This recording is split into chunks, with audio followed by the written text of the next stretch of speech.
the same time, ladies and gentlemen, we would be looking at a few very, very interesting aspects in the energy transition journey or transition towards net zero. You would all agree with me that energy transition needs to be looked at a wider perspective, and certainly within the context of the SDGs, which is something which emerged from the earlier session. But I would like to be a little more specific on that, because this is a journey that we have undertaken. And along the journey, for all the actions, the initiatives that we take up, the SDGs, and particularly for our session, I would say SDG 5, 6, 7, 12, and 13 are the ones that would act, or that could potentially act as a guiding light for us to actually create linkages and see how integration happens and the convergence that come out of it towards this journey for the net zero target. It's not a magic bullet. It's something, it could be a bumpy ride. There would be constraints and challenges. And at the same time, because the situation is highly volatile, it's very dynamic. But at the same time, we need to be focused, and the SDGs are there to give us the guidance in this journey. Particularly, we talk about water security, clean water sanitation, which is, I think, SDG 6. We talk about affordable energy. That came out very, very clearly from Dr. Martha's observations in the first session, where the security, energy security, becomes a very important issue whilst talking about transition. Then, very impactful, and I would like Shaila's views on this, is gender equality, which is SDG 5, and very importantly, SDG 12 and 13, which talks about, what's SDG 12 and 13? Responsible production, consumption and production, and climate action. The point that UK Bhattacharya made very well, it has to happen from within. Certain actions need to come from within. The way we will structure this session, we have an hour for deliberations, is that I would be asking a leading question to each of the panelists, and if you are happy with this approach, then we will continue this way. A leading question to each of the panelists, and then take his or her view on that, primary observations, and ask the other panelists also to comment for a minute or so on the observations made or any additional observations to be made, followed by possibly some questions or some interaction with the audience. And I hope time will permit us for that 10-minute or so interaction. My fellow panelists, are you happy with this approach?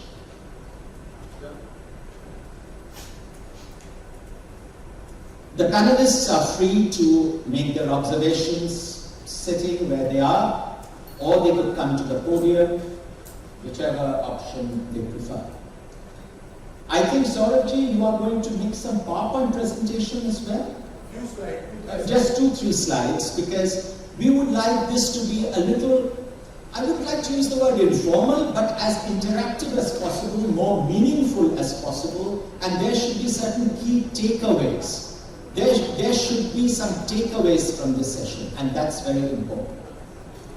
Because what this session is primarily addressing is that in this journey towards net zero, how energy efficiency and renewable options, that is renewable materials or renewable energy and resources, this is very important,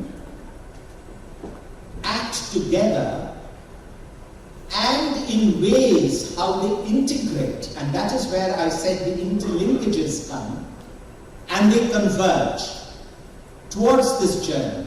But this convergence, every convergence needs to have a value proposition that's going to pave the way towards our net zero.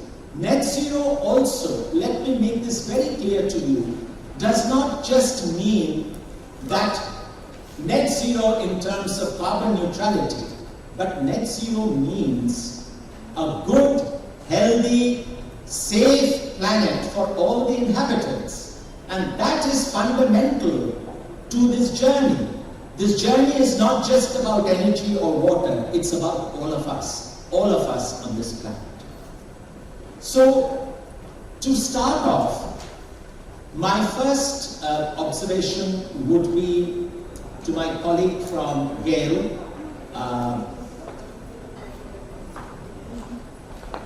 Asim Prasad, right? In fact, GAIL is playing, now it's very interesting, why I would like to start off, if that's all right, with, again, the permission of the fellow panelists, I would like to start off with GAIL, because GAIL and NTPC, I know UK mentioned all the great initiatives and what possibly could be the new name of NTPC in future, which is very heartening to note. But the general perception that they are in hydrocarbon business. Now, what I particularly liked about Asimji when I spoke to him the other day, he said, we are a bridge. We are taking the journey and crossing the bridge and helping others to cross the bridge from what is the so-called hydrocarbon-based power generation or energy to complete renewables, complete clean energy.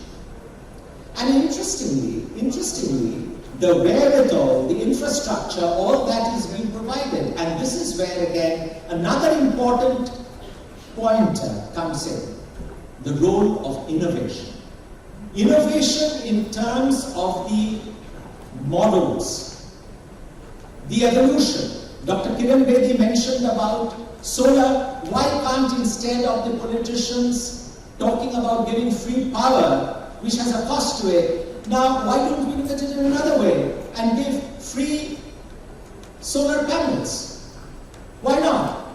Because that then actually helps, and that is where the convergence happens, the linkages happen, the interconnection happens, and there is that convergence, and the value is realized. So this is how even the large companies, large corporates like GAIL and NTPC can play a part and come up with innovative models in bridging the journey from the fossil fuel or hydrocarbon-based energy to complete clean fuel, welfare for all in a socially equitable manner.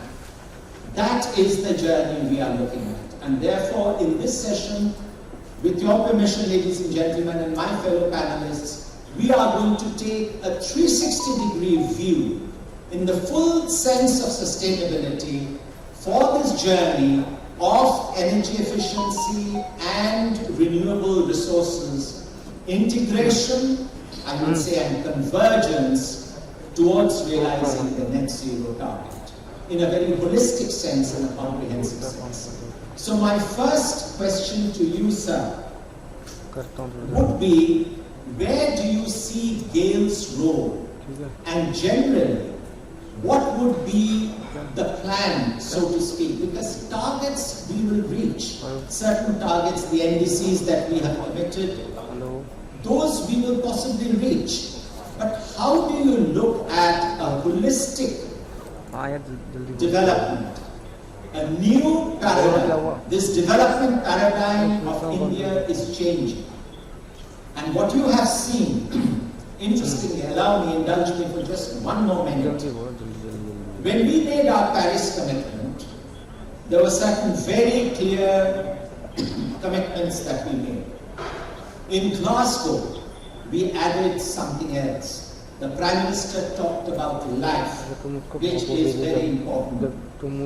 Life living for the lifestyle, for the environment. And that is where from within we have to change. So the behavioral aspect, how do you bring about that change?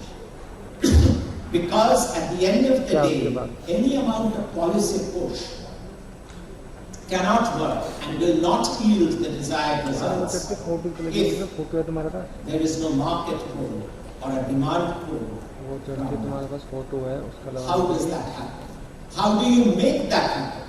How do you create innovative models to make that happen?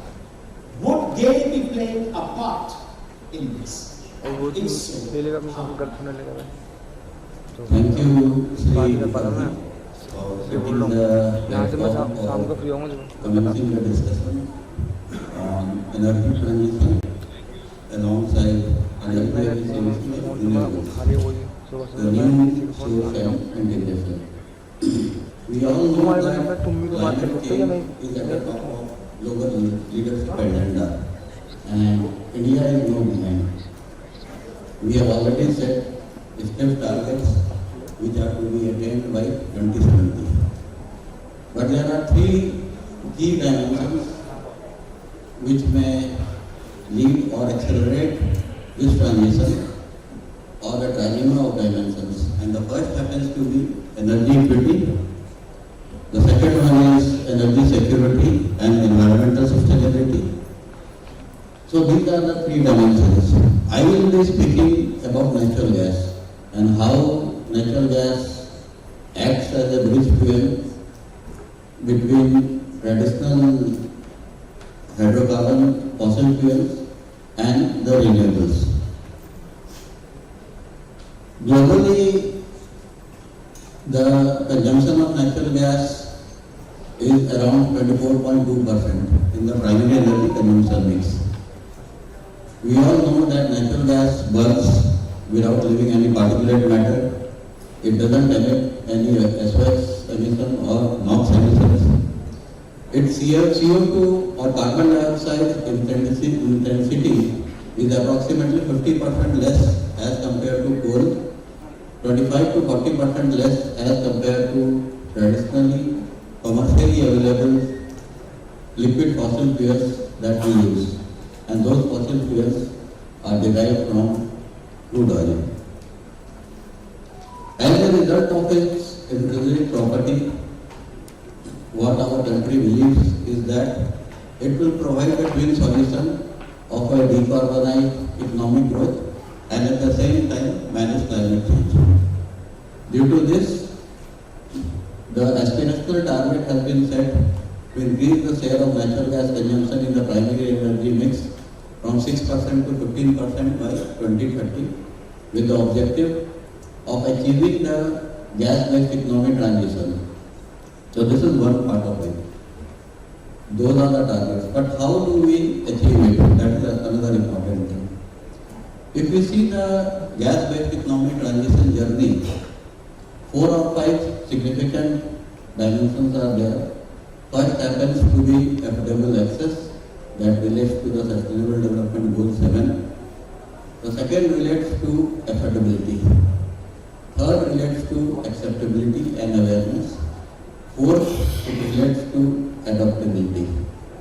I will be speaking on the first dimension, that relates to providing access through the supply chain so that the last mile connectivity consumer, who happens to be a household consumer in the domestic segment, that avails the benefit of natural gas for socio-economic transformation leading to well-being and enhancing its savings.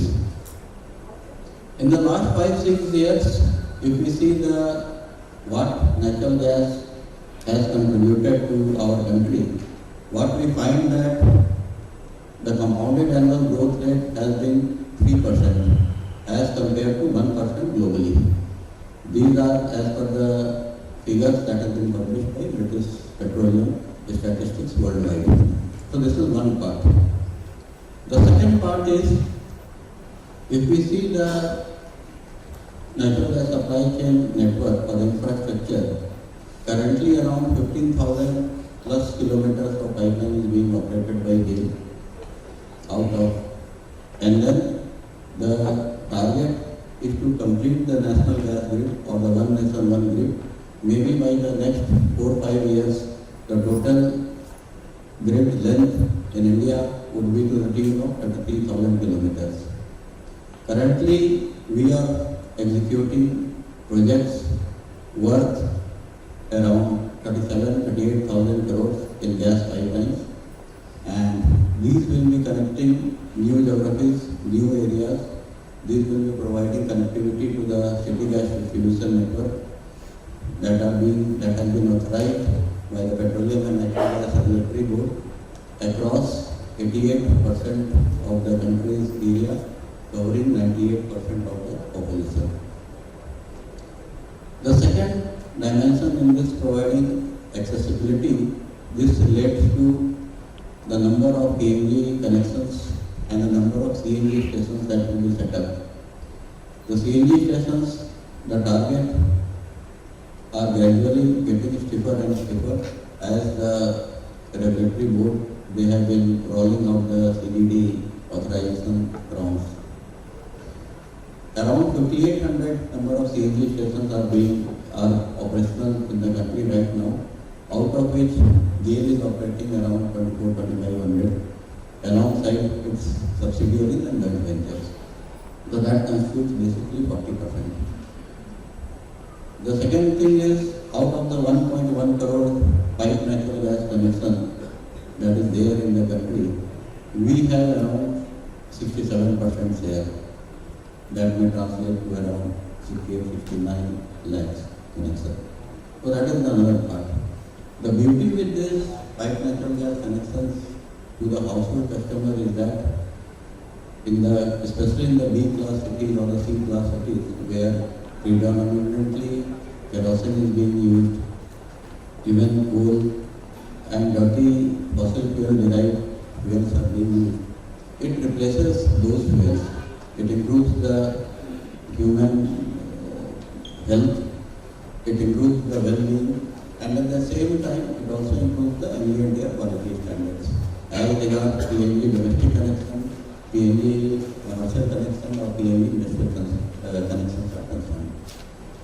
As regards compressed natural gas transport segment is there the CNG replaces diesel and petrol, improving the ambient air quality standards by the extent of 25 to 30%, apart from providing inherent efficiencies when natural gas is being used as CNG.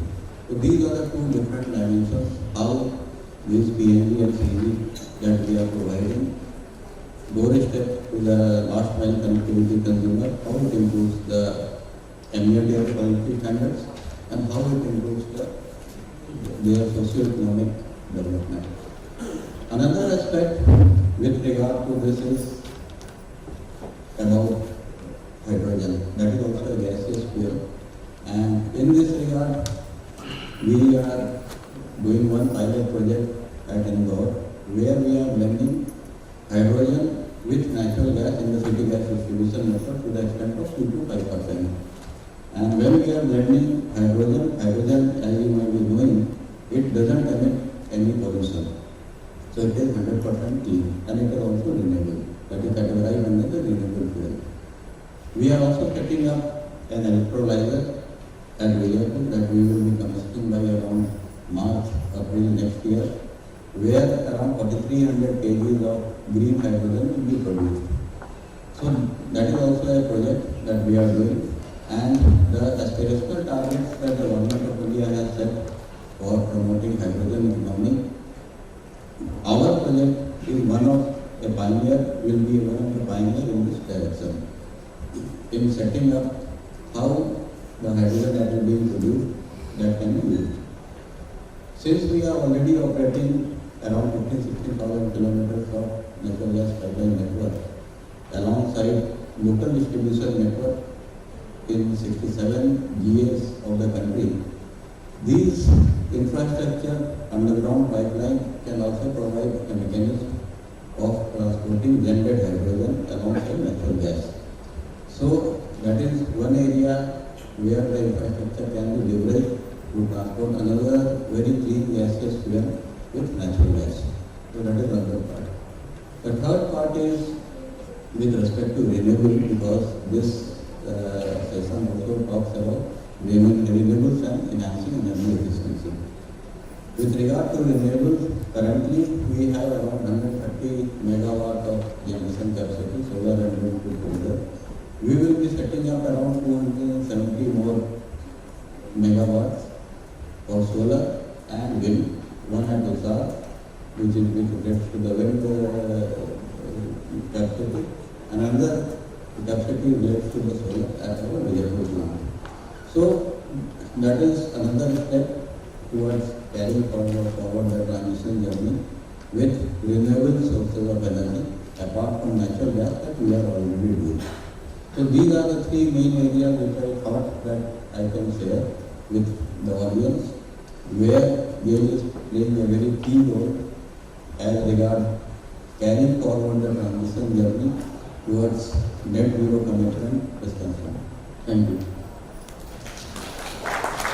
Thank you very much, Assembly, for your observation.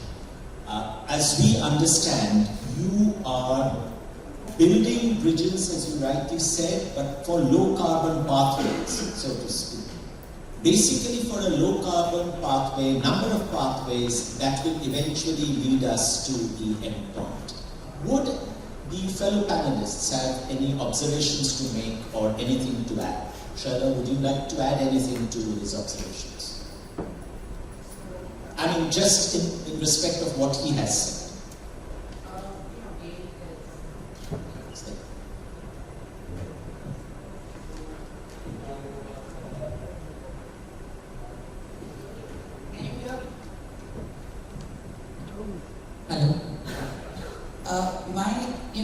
What Husband is doing is at a very micro level, which is why we call it microgrid. And GAIL has a large spectrum, as he has rightly elaborated, that various sectors that we are heading towards hydrogen. So, when it reaches the community to consumers at micro level, how does GAIL see its reach apart from the large picture that you just elected?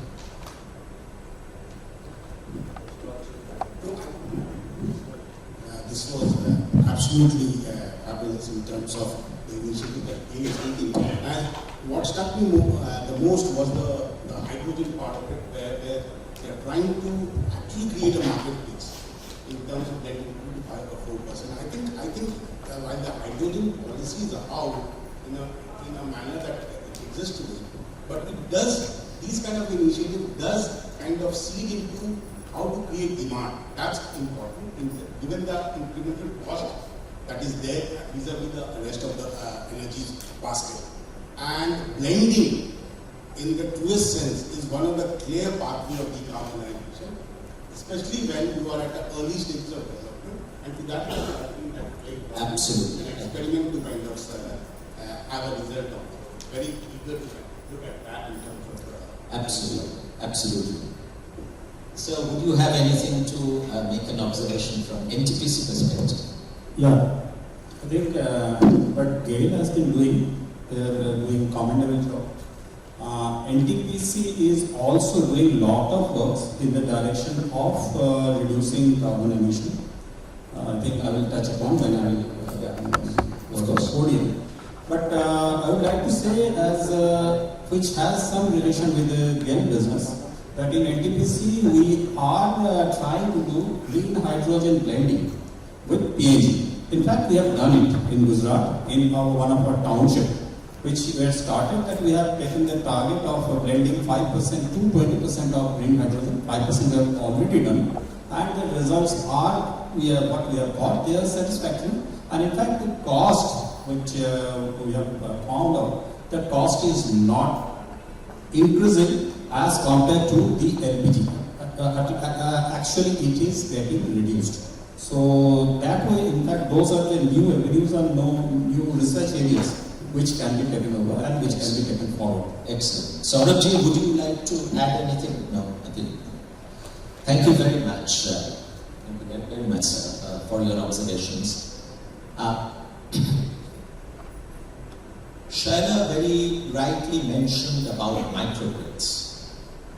What I wanted to know from you, Shaila, is how does a bottom-up approach in terms of, I'm not very sure about the business that you do, but what I understand is that what you do has a huge social impact. And a transformative change is happening in terms of the welfare of the stakeholders who are part of your business, right?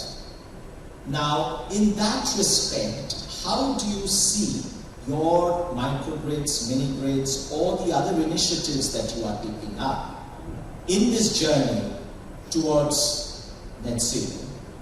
And how do you look at it in terms of its coexistence with the utility players, the likes of GAIL and NTPC? And I think that is a slightly sticky point, or maybe that could be something where a convergence can happen. Your observations, please. So just to, since just to enlighten the audience here, as power system started in 2014 with the very basic objective of founders to bring light to the villages of Bihar. Over the years, it has kind of, all its effort has been confined to, in fact, we confine our operation to being a rural utility service. And we are a company which sets up solar plants in a hybrid model, solar and biomass, in rural villages. Right now in India, it's in Bihar and UP, going to Jharkhand. But we have curtailed that our establishments or setting up plants has to be the most simplistic structures, so that we can retain the cost to the customer in the lowest manner. So we are the lowest cost operator right now as a discount, private discounts for products. Coming to your question, Mr. Mukherjee, it is not tricky at all. What I feel, and that's my personal view, is going ahead, it is clearly a convergence where we need to work towards. Because solar in the village, we are just finding on shortest power. It's very simple. Those areas which is not provided by the main grid, that is where we thrive. We are not a social work company. It is a business for us. So getting funding, getting investors was a priority, is a priority for us, because setting up a plant is capital intensive. In that journey of expanding, we found that, if we wanted investors are not now talking about what is the profitability of the business, but they are also looking at social impact. And that is what led the whole company to look at what is the impact that we are having on the community as we set up the panels, and we set up our sales products and services and all of that. So that generated a parallel sense of responsibility, where we found that it made business sense to be also taking the community into not only having the agreement to set up a plants, but also to see what is the impact that we have in terms of whether it is getting into the community sense, getting into areas where social work organizations now clearly work.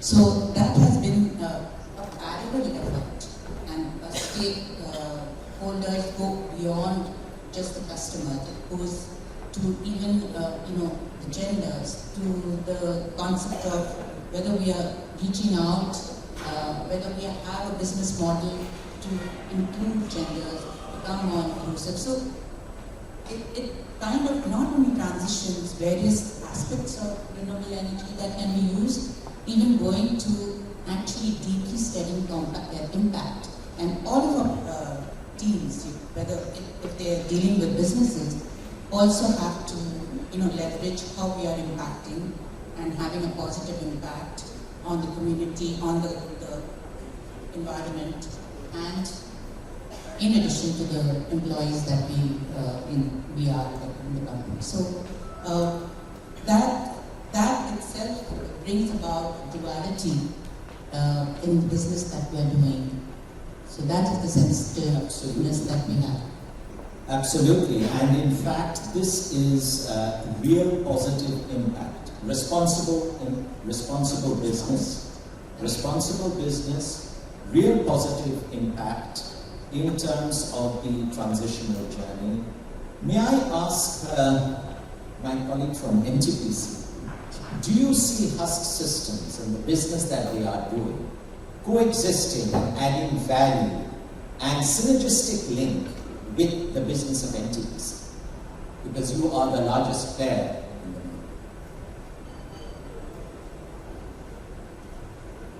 Mini grids, distributed power, existing with your large networks, and the future as you see it in the transitional journey. See, actually, when the NTPC was formed, I'll just take you a little back. The name was National Thermal Power Corporation. We have changed this name long back. It is now NTPC Limited. Keeping in view, because before all this energy transition and all this momentum even has come, when it was being discussed, we have changed to NTPC Limited.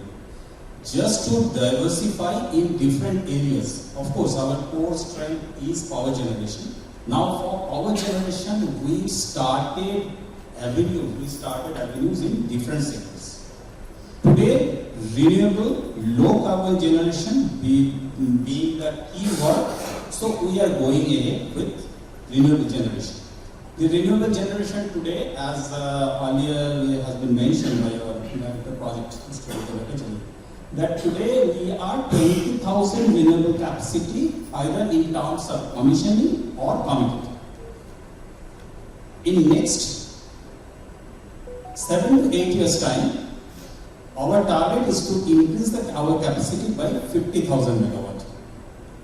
And out of that, we are targeting to add renewable capacity by 40,000 megawatt. So that is a target.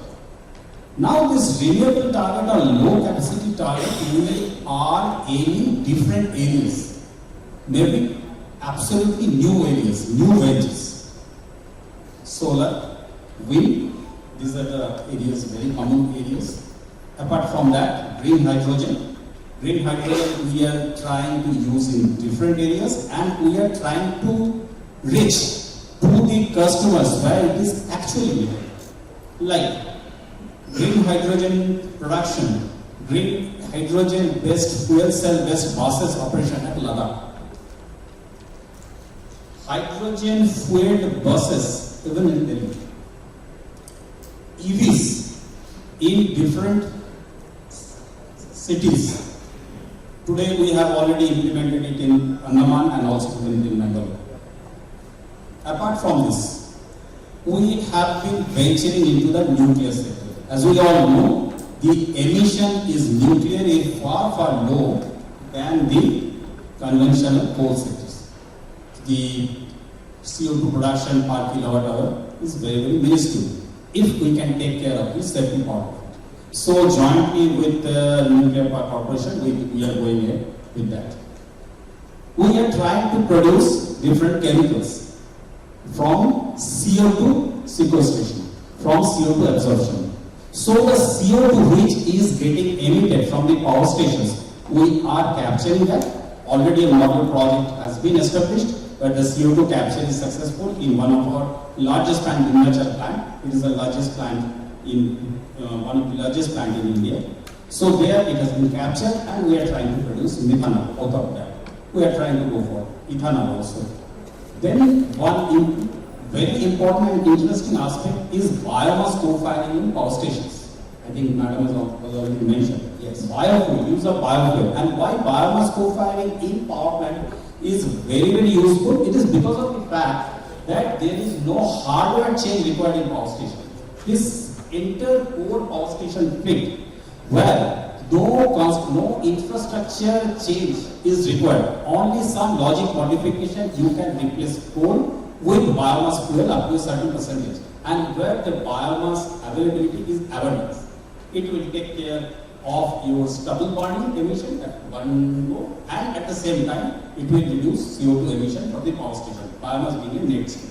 So these are the different areas where NTPC is venturing, and I believe that I can give a total list of it.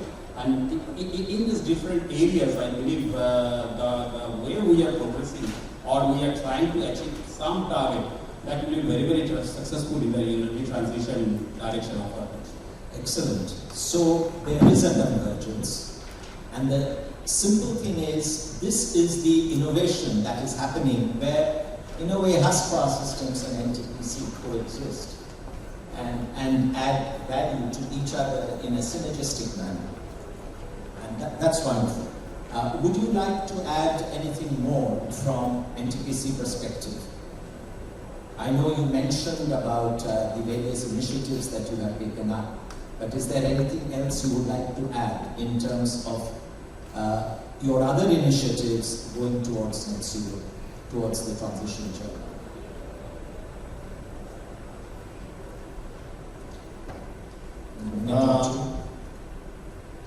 Yeah. As far as the common areas which I have already mentioned, common areas of solar and wind and all these things, apart from that, we have been trying to enter into the storage of renewable power. And now, as has already been mentioned, as it is known to all of you, that the battery storage cost is exorbitant today. So the PSP is a very, very common solution. And in this PSP also, NTPC is trying to find out areas where these PSPs can be installed. Today the PSP capacity in the country is barely, I believe, 7,000 megawatt, around 7,000 megawatt. We don't have any. So we are trying to go for trying it in Andhra Pradesh, in some of the areas, we are trying to find out the locations. So apart from that, you know that even the large, apart from the small hydros, the large hydros are also considered as equivalent to renewable, because they are not conventional sources or the low carbon sources. So NTPC has acquired the two hydro companies. One is THDC, it's a joint venture, and NIPCO, that's a subsidiary. So NIPCO and in THDC, where we are basically trying to complete the different hydropower stations, where the jobs are planned or jobs are stalled for some reason or other. So that's how the hydropower capacity, we all know that the the used hydro capacity in our country is much lower than the potential. So that's where also NTPC trying to expand the hydro generation. And in some of those areas of THDC and NIPCO, in the storage also we are trying to bring out PSP. Apart from that, this solar, this floating solar, that's an area where we have got enormous usage or enormous opportunity. Because of the large land areas required for solar PV, the water bodies which are already available and which are not used, there, if we can install it there, so this floating solars will give rise to, result into, at one hand it is solar power generation, on the other hand, it will reduce the water evaporation from the canals or from the water bodies. So it will conserve water at the same time. Today we have got a capacity of around 250 megawatt of floating solar in the country. In our different power stations, the water bodies are there. So, and we have got 100 megawatt capacity. The largest one is 100 megawatt capacity floating solar. So we are also trying to find out different locations where we can go ahead with the capacity expansion for floating solar. So these are the areas where we are trying to reach. Excellent. Thank you very much. This brings us to another very interesting, I would say a very sweet spot, but there is a huge conundrum, if I may. I know I sound a little mysterious. We come to the subject of water as a resource. Now, energy supply depends on water, conventional, and water supply depends on energy. So the interdependence of energy and water is increasing, and that's the most interesting part. And the other interesting part of the conundrum is that low carbon does not necessarily mean no water. Because when you are talking about electrolyzers, or you're talking about even nuclear energy or CSVs, whatever you are talking about, there is a requirement of water. And the interesting challenge here is, I want to bring in the point of climate action. Because weather patterns are changing. You see, today you have droughts in one area and heavy rainfall and floods in another area. And it is totally unpredictable. You can see it for yourselves. In India, you can see it globally. So the climate action conundrum is another dimension to the complexity of management of resources, primarily energy and water. Which now brings me to Saurabhji for his presentation on water, because he is looking at water as a very important resource, and I would like you, Saurabhji, to look at water not in a restrictive sense, but in an expansive sense, where it touches on energy and other aspects in terms of this transition that's happening. Over to you. I have a few slides, 3-4 slides. And Yes. Share that with the audience. Yeah, very, very quickly. So maybe in 5 minutes, please. Yeah. Quickly go through that. So, since in the energy nexus, the water is somewhere in between. As Mr. Dev, again, thank you, Bengal Chamber and Mr. Mukherjee for inviting a water. The person that for a company which is being into water infrastructure, development, build, own, operate, finance and transfer, we are a bit of a different conundrum, because we build water infrastructure, we operate water infrastructure along, and only client is the government. We work with the state governments and the central government. Essentially, like in the city of Delhi, we are working with the Delhi Jal Board to execute one of the largest PPP projects in the country, and we're covering around 6 to 7 assembly constituencies of Delhi and serving around 1.5 million people with a house service connection of more than 3 lakh households connections. So water, while it generates power, it also requires a lot of power to pump. For example, just only 3 statements I'll just make. Water is an energy guzzler. It's a contrarian statement. I will explain as to why it is so. 2, in this earth, when the entire earth was formed, we are looking now also in moon, we are talking about finding on water molecules. The entire water molecules, H2O and the hydroxyl ion, whatever was formed during the earth continues to be there. You cannot create more water out of it. You can only change whether it's into the gas or liquid or solid. So whatever water is in the North Pole and South Pole is still there. We are going to see some climate change action, and that will change. So that is fundamental issue, that H2O and OH, the hydroxyl ion, are the same till the formation of Earth and up till date. We are only changing the form and the impurity is being provided.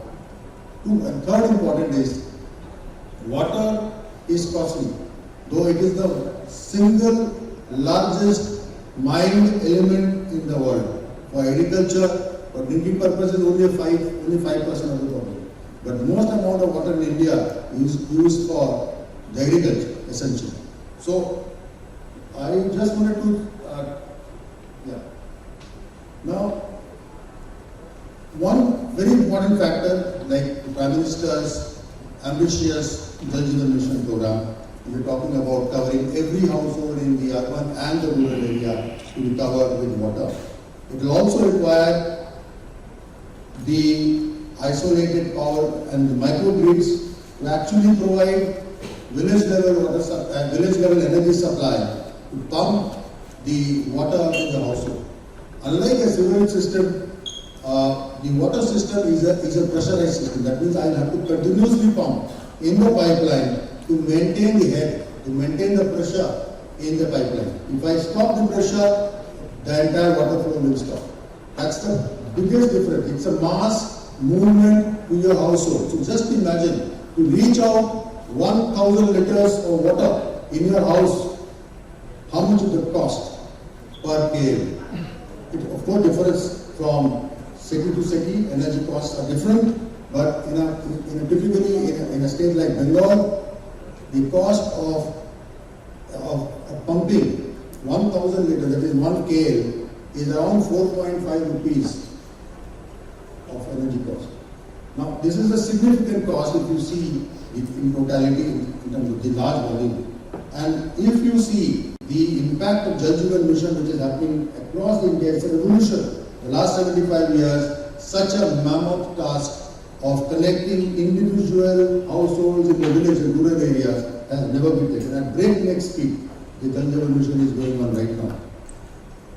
That one major challenge is going to come. There are two opportunities and one challenge. The challenge I will just first tell you, the challenge is the depleting the groundwater connection. As Mrs. Bedi also mentioned, the depletion of groundwater is going to happen if you are going to keep on extracting water, you need to recharge it. But the second opportunity which is going to come out of the water in the villages is this water which is actually a very important element of this Mother Earth, and for each one of us is going to create the grey water, which is the used water, or the black water, which has a value, which today we don't value that. But if it is again purified and reused and recycled, which is the concept, is actually going to open up a very important energy market, because today we're talking about green hydrogen and blue hydrogen. If you want to generate hydrogen, you need electrolyzers, and if you need, what is going to electrolyze? It's the water which is going to be. You don't have water. So today the opportunity in cities which is going to come up, I think NTPC, GAIL and everybody, and I was just talking to one of the CMDs of the oil Maharatna just before this meeting only, that they want immediately hydrolyzers and electrolyzers to actually talk about wastewater from the plant to be used as an input for electrolysis for generating the hydrogen. The last point which I want to make is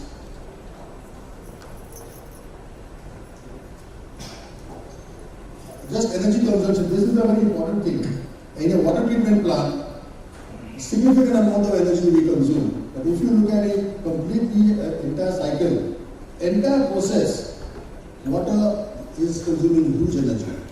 Entire purification process, a lot of energy is being consumed. How do we recoup this energy back into action? Apart from solar, there are very limited technologies being embraced today in India on a merchant scale. There are smaller scale, experimental projects going on, but I think this is a house, this is a platform where actually we can actually collaborate to actually see how we can cross-pollinate these ideas to actually develop a zero neutral kind of a platform to deliver water at your house, at your doorsteps. Energy consumption again, right from clarifiers to wastewater pumping to anaerobic digestion process, significant amount of energy, especially the wastewater treatment, aeration, which is the aeration process, it consumes huge amount of energy. Today we are talking about sludge to energy, We're trying to do something. There are good examples in Delhi with the Belgian board for conversion of sludge into power. But this is again an area, and I think NDPC were talking about Mr. Nag has his area of CBG. Government of India is having the Satat scheme, which is actually giving a good amount of money per cubic meter of gas which is being coming out, which is also a value discovery of energy today from the municipal solid waste which is coming up.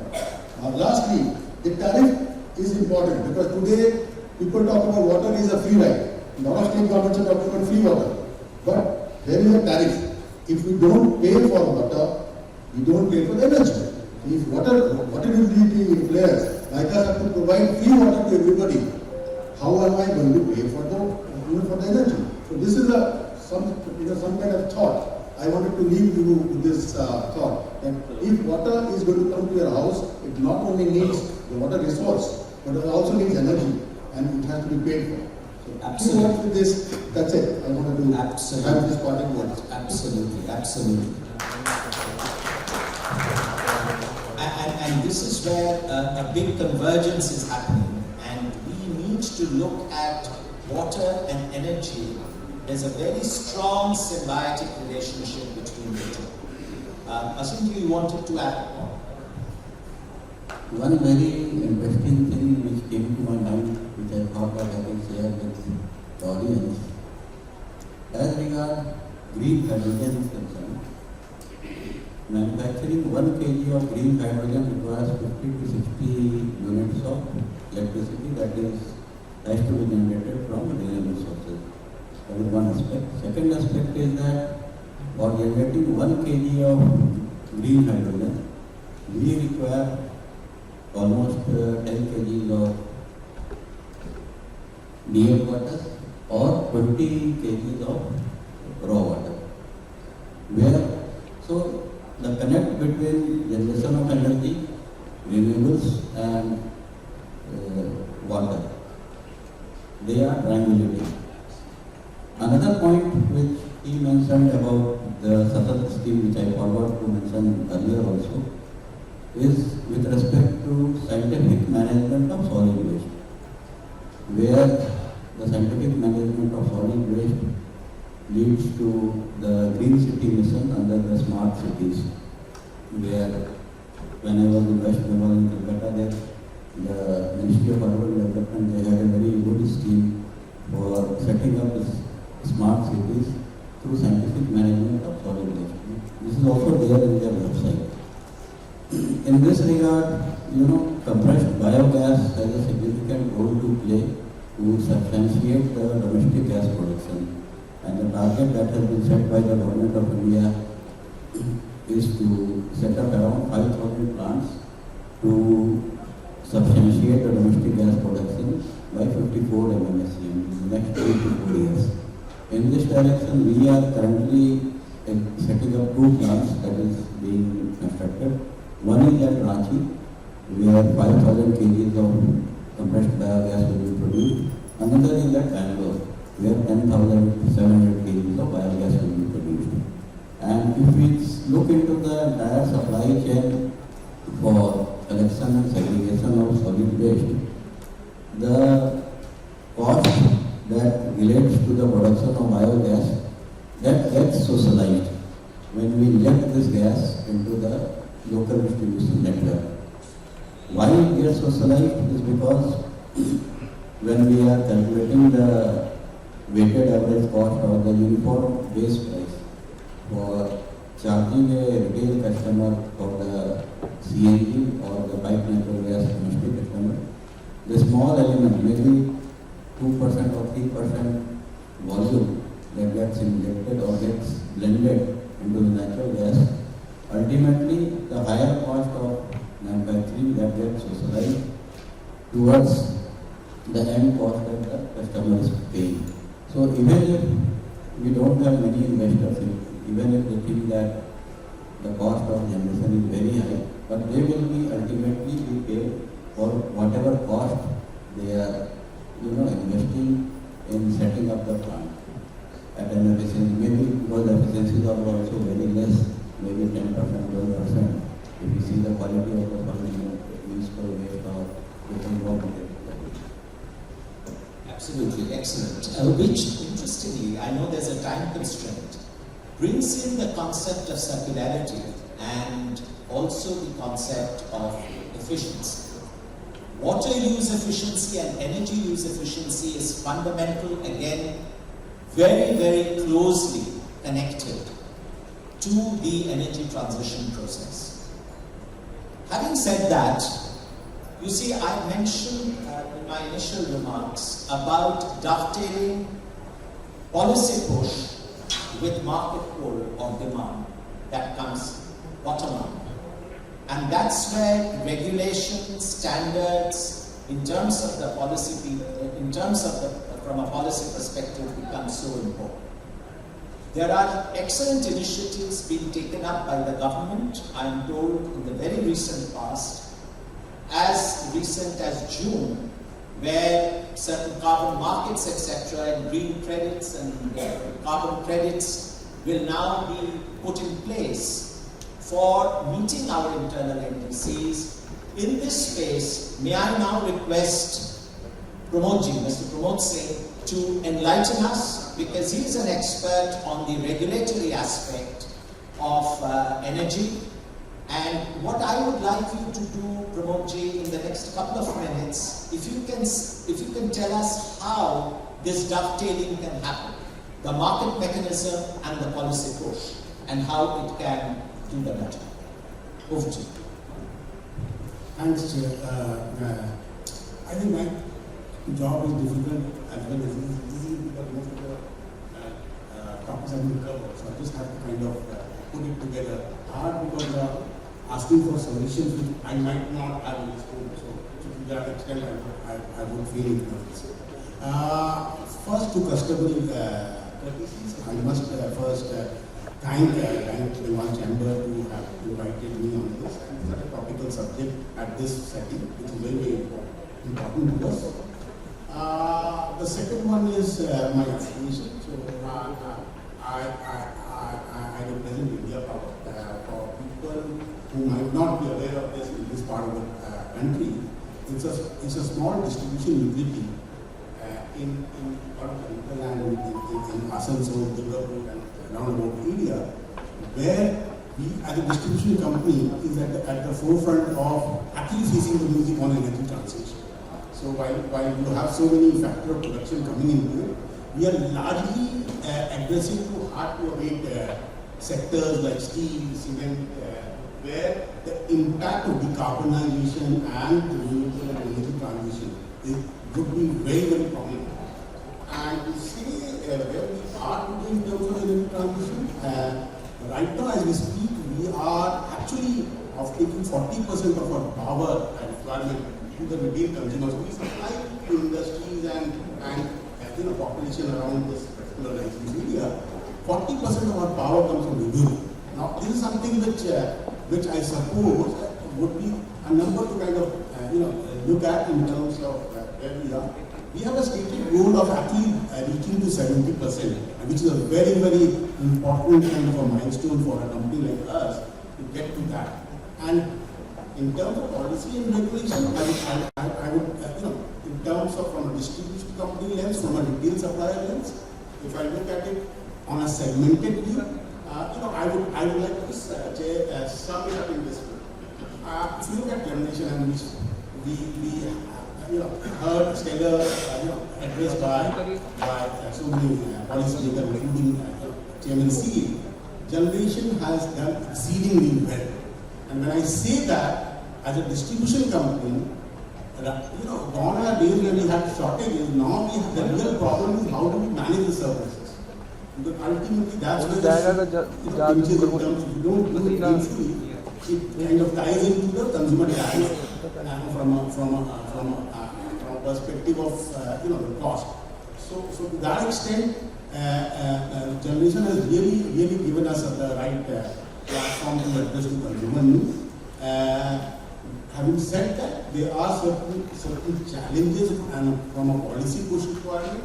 So you have a lot of abatement devices which has to go into it, and my colleague from EEC would bear that out in terms of FGD, in terms of carbon capture and others. Now these are important elements in terms of retrofit to the existing thermal fleet of generation plants that we have, but from a policy push, we look at it from a perspective of how do we do that, how do we pollute less and not, be kind of not give company to what good work renewable is doing. From a renewable perspective, in terms of the type of generation capacity that we have added, and the numbers, we had this 5-year plan in terms of power planning, also capacity and others. So if you look at the multiple, it would be around 5 to 6% times more than what we used to do each year. So that's the type of run rate we are right now heading towards, which is very encouraging. But having said that, what Madam Dr. Kiran talked about, we are just scratched the surface. Because we're looking at large solar parks and large renewable capacity, what it has to go down to, and that's where Lalit on my right is trying to make a difference when it comes to her kind of effort to actually look at decentralized distributed generation. Be it rooftop, be it electrical vehicle, we talked about waters to, and he talked about solar pumps and others where microgrid can be very, very handy. And that's where, in terms of some of the effort that is being looked at from a policy perspective, net metering, for example, which basically makes that particular kind of setup talk to the grid, have a particular metering and billing protocols, as well as looking at the recent green open access policy and regulation which has come up. It, in a way, tries to address to some of these generation capacity, begging for a viable market and a viable kind of a time. And to that extent, I suppose that's one area where as a sector participant and enthusiast, we have a lot of work to do. And when it comes to transmission, and that's where resources and the load centers are at disparate points, and to that extent, it needs a pipeline to get connected. There, the world has witnessed a phenomenal growth in terms of transmission line. I as a power engineer way back, 10 years back, we used to have 1 India 10 short-term market prices. So if you are in Bengal, you would have some price. If you would be in Tamil Nadu, the other thing. Such was the kind of wrinkle in our transmission setup and grid operation. Now it is 1 India, 1 grid, 1 price. Most of the time, that's 99%. So what power I get in Delhi is in terms of the short term, and I'm talking about the price discovery, which is basically through exchange, is what a person in Bihar gets as a distribution company. So to that extent, we have made very good transition. Largely from what we were in terms of the tie-ups, we had long-term PPAs, and to that extent, as the chair wanted me to also cover some bit of market mechanism, it was all long-term in a sense, but the market and the needle has moved in terms of how we look at the whole energy mix, and we heard that from Dr. Mathur in terms of the basket of energy that we are trying to kind of configure, right? And to that extent, the market mechanism also has to respond to the type of development which is happening on renewable. The nature of the beast is different in terms of intermittencies, in terms of how we look at storage as a solution, which is something which a lot of effort is going on right now at different stages. That is where the fight is between, do we construct a transmission line connecting source to the point of consumption, or we have a storage which compete with transmission. So no more need that countrywide transmission line, but storage, local generation, local consumption. Is that the kind of situation which is there? You touched upon the carbon market. I think that's one thing which requires a lot of policy work. Energy Conservation Act and some of those things are there. Even the carbon, kind of market is something which is there in pieces in terms of back market, in terms of RDC. These are instruments which are there today as we speak to promote and to encompass renewable. But the fact of the matter is, it has very limited linkages to global market. It's all something which is batching, and there's a lot of effort in terms of convergence of these kind of instruments to actually help address to financial additionality which otherwise would be required for a deeper integration of this convergence effort that the sector is making. That was very well put. Unfortunately, there is a time constraint. There is a time constraint, so would you mind if questions are taken offline maybe over lunch? Or is that the preferred option? And not to take any questions now, okay? Well, I'll have to go by what she says. So thank you very much for this session. One thing comes out very clearly, that we are on track. We understand the complexity of the problem because there's no easy solution, but at least we are on the right track and we are asking the right questions and our hearts are in the right place. So on that note, we come to the conclusion of this session and we will be breaking up for lunch. Thank you. And we would request Mr. Mukherjee to please present tokens of our appreciation to the panelists. To Ms. Shailani.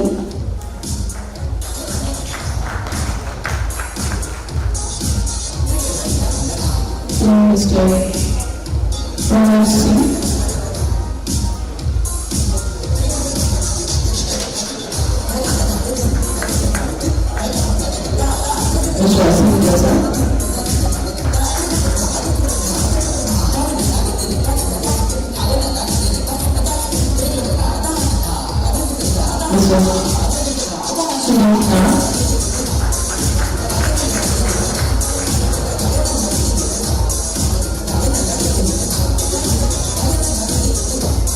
Mr. Saurabh.